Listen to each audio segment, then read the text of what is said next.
Assalamualaikum warahmatullahi wabarakatuh. Kita ketemu lagi ya di kuliah kimia organik ini.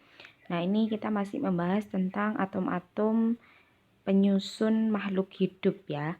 Oke. Jadi ini di sini merupakan unsur-unsur yang umum di dalam tubuh manusia. Unsur yang paling banyak ditemukan di dalam tubuh manusia itu adalah oksigen yang pertama ya. Dia jumlahnya sekitar 65%. Kemudian disusul dengan karbon, kemudian ada lagi hidrogen bawahnya, kemudian nitrogen, selanjutnya ada kalsium, fosfor, potasium atau kalium, kemudian sodium atau natrium, kemudian ada klorin, selanjutnya ada magnesium dan juga sulfur.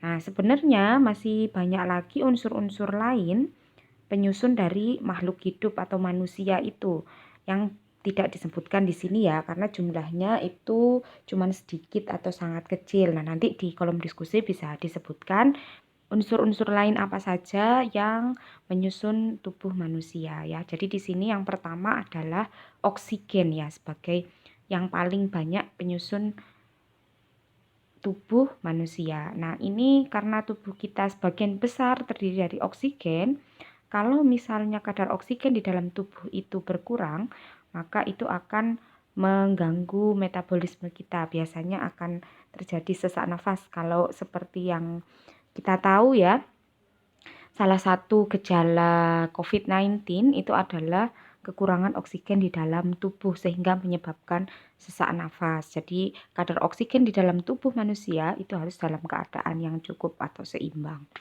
Oke, selanjutnya. Nah, ini juga unsur-unsur ya yang umum di dalam tubuh manusia. Sama, yang pertama paling banyak yang warna merah itu adalah oksigen, kemudian disusul oleh karbon, kemudian baru hidrogen, kemudian ada nitrogen dan unsur-unsur yang lain yang jumlahnya sangat sedikit ya, hanya 3% itu tadi. Oke. Nah, karbon itu memiliki simbol C dengan massa atom 12,0107 AMU. AMU itu kepanjangan singkatan ya. Kepanjangannya adalah atomic mass unit ya, atau unit massa atom. Kemudian nomor atomnya 6, periodenya 2, golongannya golongan 4A atau golongan 14. Kemudian konfigurasi elektronnya 1s2, 2s2, 2p2. Elektron valensinya 4, penemunya adalah Antoine Lavoisier pada tahun 1772.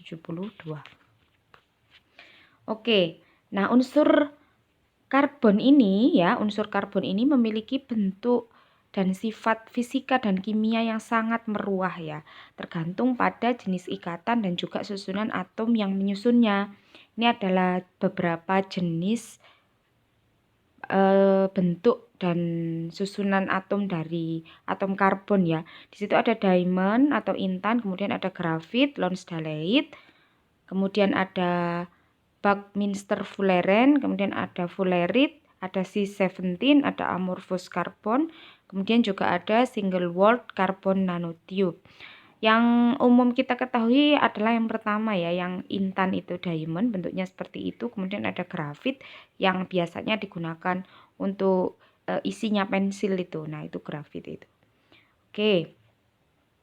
Nah, selanjutnya atom karbon ini tidak akan memungkinkan kehidupan di dalam bumi ya kalau tidak ada atom karbon. Jadi tidak mungkin ada kehidupan di bumi kalau tidak ada atom karbon ini, karena atom karbon ini merupakan salah satu penyusun yang penting, unsur penyusun yang penting terhadap kehidupan makhluk hidup gitu ya. Jadi kalau atom karbon ini tidak ada, otomatis kehidupan itu tidak mungkin ada di bumi ini. Kemudian karbon itu adalah komponen utama dari beberapa senyawa ya, seperti gula, kemudian protein, kemudian lemak, selanjutnya ada DNA, kemudian jaringan otot dan segala lain-lainnya ya yang ada di dalam tubuh kita. Oke. Nah, karbon ini merupakan atom yang sangat spesial ya, karena ada beberapa alasan di sini ya. Yang pertama, nah karbon ini dapat membentuk 4 ikatan dengan atom lainnya yang sama-sama karbon ya, untuk membentuk suatu rantai panjang. Jadi rantai yang sangat panjang itu bisa dibentuk dari susunan atom C dengan atom C yang lain. Nah, selanjutnya atom karbon ini juga dapat berikatan satu sama lain, membentuk yang namanya